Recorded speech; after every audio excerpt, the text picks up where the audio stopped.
Welcome back to Motorcycle Repair Torbay. I'm Kevin, and today we're going to be looking at this phaser. It's a Yamaha phaser 2000 and what year was it, Ash? 14. It's an 800cc. The customer has brought it in with a running fault. Now I've known this bike for the last few years, and he's never had a service or anything on it. He uses it as a commuter, and basically, you know, it's his daily transport. But it's got a running fault. The problem is it's got a misfire when it warms up. Now I've already looked at it and I'm pretty sure it's probably just the spark plugs. But I'm going to be showing you sort of a step by step on how I would diagnose this problem. But you never know, look at the other videos, you know, you can think it could be one thing and it can be totally unrelated. So we'll see as we're going along on this one. But keep tuned, make sure you like, share and subscribe and see what's coming up.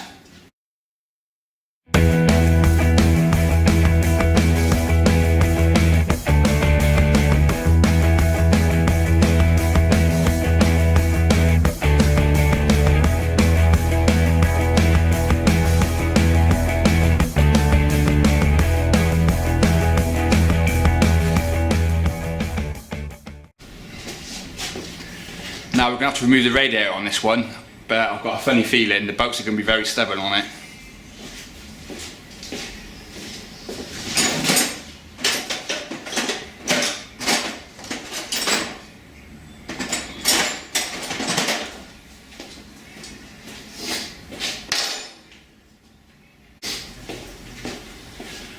What I'm going to actually do is penetrate it with some penetrating fluid just before I start.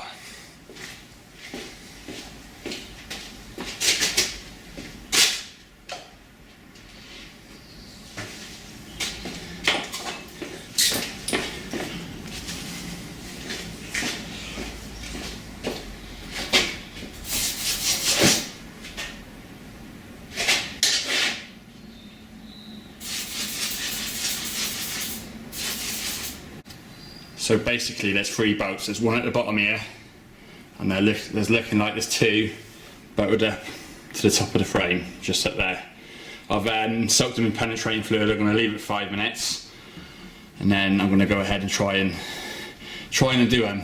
But the problem is, in that location where all the water and soap deposits get thrown up off the front wheel, you can guarantee they're not going to come out easy, and I know these plugs haven't been changed for a very long time. The customer's owned this bike from new. Like I said, I've known this bike for the last couple of years and I've never done a service on it. Someone else might have, but he's pretty loyal to us. He's a good lad, very good lad. So basically, when you've got a misfire or a bike's not running on all 4 cylinders or 3 cylinders, 2 cylinders, whatever, you know, whatever engine it is, now it's very handy to have one of these. So it's a thermal temperature gauge. So what we're going to do, I'm going to show you how I check to see what cylinder is not running properly, which is all done on temperature. So we're just going to start the bike.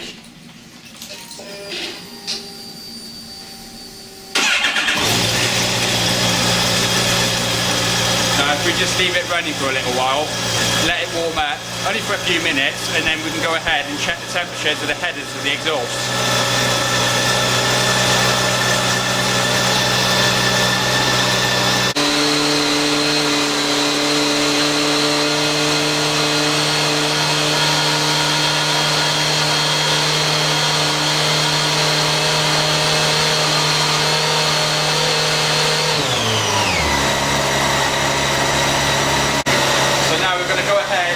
Check the temperature of the exhaust. Now I've already done this, but I'm just showing you as a demonstration purpose to teach you how to obviously diagnose this.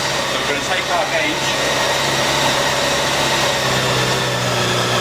I don't know whether you can pick that on the camera, Ash. That reading, first reading. 190. Now what you're going to do, you're going to check all 4 headers or exhaust downpipes. So I'm going to check number 1 cylinder is 360.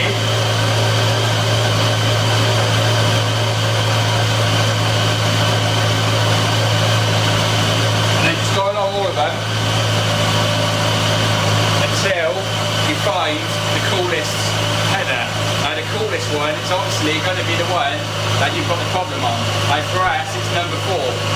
So it'd be interesting when we take the plugs out to see what colour the plugs are to confirm our dog knows this from now.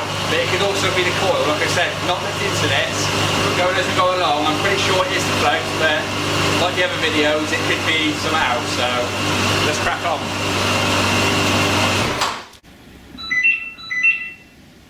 Right, so now we have got the radiator removed.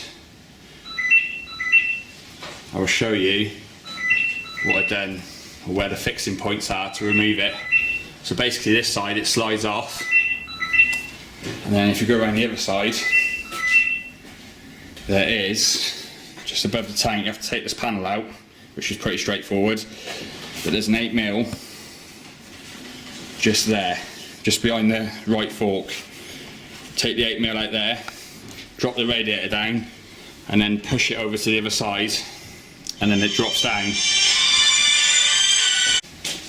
So now we're going to go ahead and remove all the connections on the coils, remove all the coils and all the plugs, and then we're going to compare them to see what the condition is between each cylinder.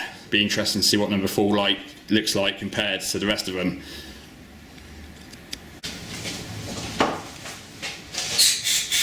Now getting these coils out can be a bit of a pain in the ass, to be honest. So what I'm going to show you is a way to sort of do it and not to do it, as I've seen people snap them and do all sorts to them trying to get them out, but these haven't been out for a long time, so I can guarantee they're going to be a pain in the ass. What do you reckon, Ash? Yeah. To be honest though, the radiator weren't too bad. I thought that was going to be a right twat to get off, but it was actually pretty decent, to be honest. Nice. Okay, as expected, that was a right pain in the ass. So basically, with these pencil coils, a lot of the times you'll see the cover around the outside, which is there, starts to rust and then expands, and then it gets stuck down inside the spark plug hole through the rocker cover.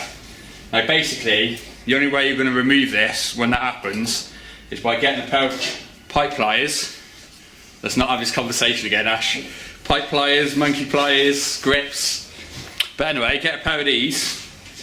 Now you are going to sort of, you know, it's going to need replacing anyway.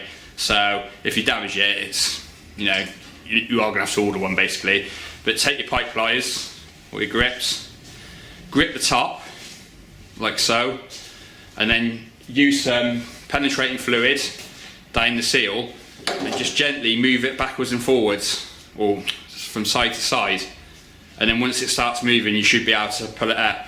Now I have had on, especially on Kawasaki ER6s, I've had instances where I've had to remove the whole rocker cover because there's no way of getting that out without removing the rocker cover and getting it on the bench. So that's how much these pencil coils can be a pain in the ass, so bear that in mind. Now when you go to reassemble it all, what you want to do is get plenty of copper grease and copper grease up all the seal, all that.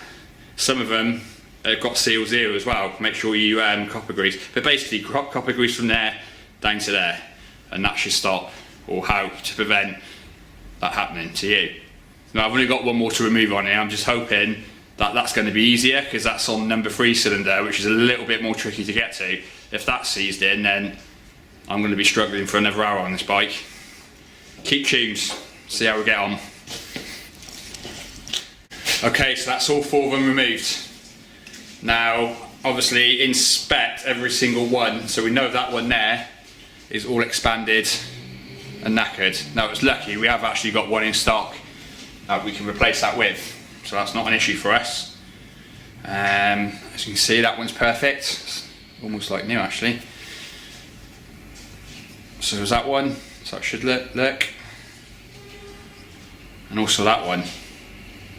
So we'll get away with that. We've got one in stock, we can replace that one, and then that's that done. Now we're going to go ahead and remove the plugs. Now it's going to be interesting to see, I'm going to remove all 4 at the same time, and then we're going to do a little visual to see what colour the plugs are across all 4. So when you take these plugs out, if you're going to do the same, make sure you keep it in order. So when you take number 1 out, you've got number 1 and number 2 and number 3 and number 4. Don't mix them up, otherwise you won't know which cylinder they come out on. So let's crack on and have a look.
Right, now we've got all the plugs removed, let's do a little comparison and see if there's a difference between number 4 and the rest of them. Pick it up in the morning.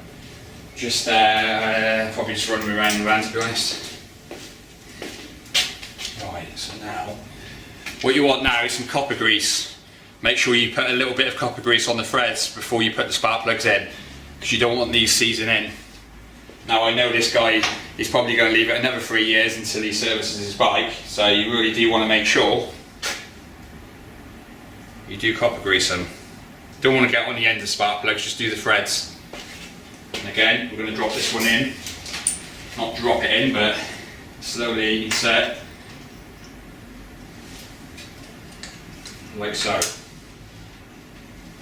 And then just do the same all the way along.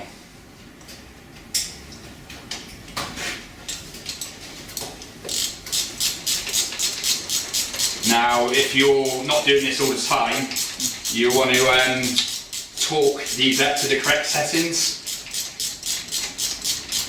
Last thing you want to do is over tighten it.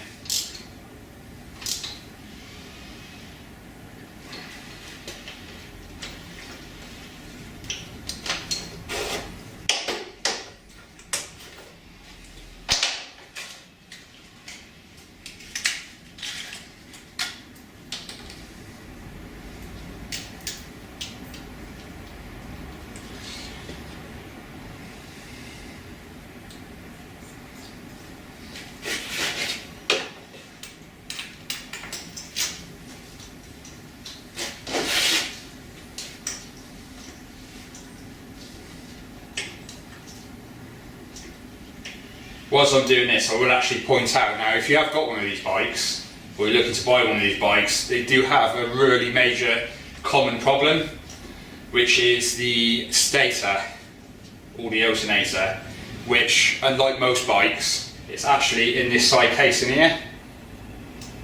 And what actually happens is, the actual magnets on the actual armature of the stator actually break up. Now when these break up, it can send it all around the engine, so if that happens, it can be a really major job. But if it has happened to you, or it ever does happen to you, hopefully the actual magnets will stay within the actual stator area. But that's always worth checking. Now if you buy one of these bikes, it's worth asking or checking through the history to see if that's been done, because when you do it, you can buy an aftermarket rated part which is supposed to rule out that problem happening again. So 100% check that out.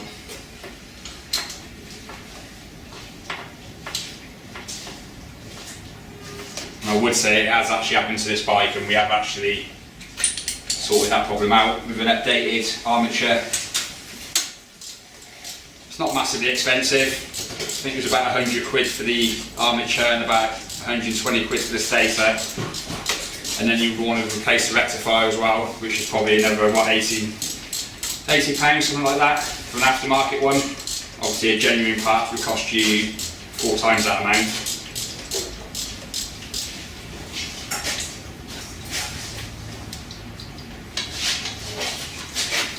It's a fairly straightforward job, as long as the magnets hasn't been sent around the engine. Worst case scenario, they can drop into the sump and then maybe get attached to a gear or something.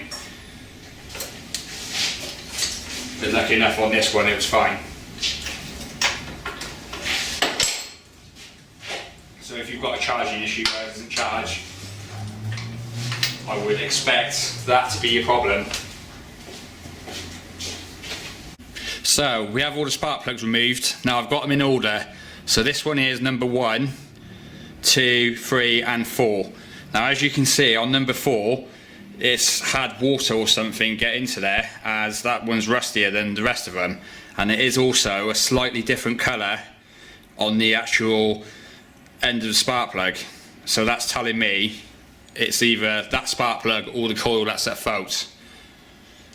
Now for argument's sake, it would also be worth checking all the plug gaps as well, just to see if it was a plug gap issue. So I'll go ahead and check all these gaps, but visually they all look fine. You can do a visual check, or you could use the feeler gauges if needed, but to be honest, don't really need to do that because I've got all new plugs to fit in anyway. But I can visually see that all the plug gaps are roughly the same, and there's none like unusual looking plugs gap wise or any other wise. Only that one where it's rusty and a slightly different colour on the old electrode, which could be, to me it looks like that one's been running a little bit hot, which is a bit weird considering it wasn't running fully on that cylinder, but then when it was running it could be running rich or all sorts of things. So let's just go ahead and change the plugs and see if that cures this issue. Right, so we've got our new plugs. Now it's worth checking these. I know they're new, but you'll be surprised, like they get dropped in the factory or dropped in through the couriers. So every one, take them out, check the plug gaps and give them a visual, because I've had it plenty of times where I've serviced a perfectly running bike, I've fitted a set of spark plugs and it's not run properly since, all because a new spark plug was deaf. So it's always worth checking, doing a good visual before you fit them, especially on a bike like this where they're not easy to get to. So 100% make sure you check them, and check the gaps as well whilst you're there. Another thing, when you go to fit them, now in the plug tool plug socket, make sure it's got the little rubber insert inside so the plug stays in the actual socket. If not, get a bit of insulation tape, put it around the outside and make sure the plug stays in whilst you pull it down into the spark plug hole.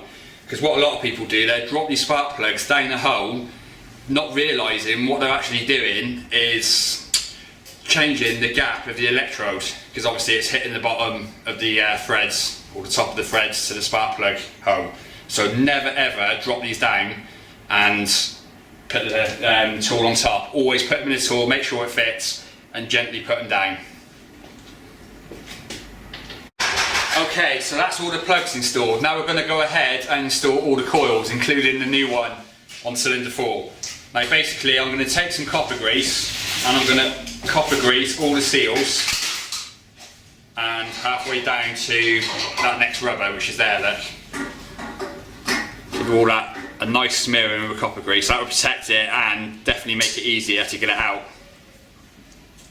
Something's got to be better than nothing.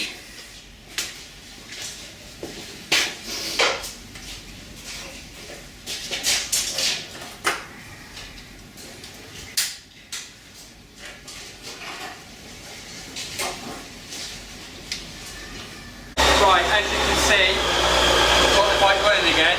So what we're going to do now, we're going to leave it running, get it nice and warm, and see if it starts misfiring.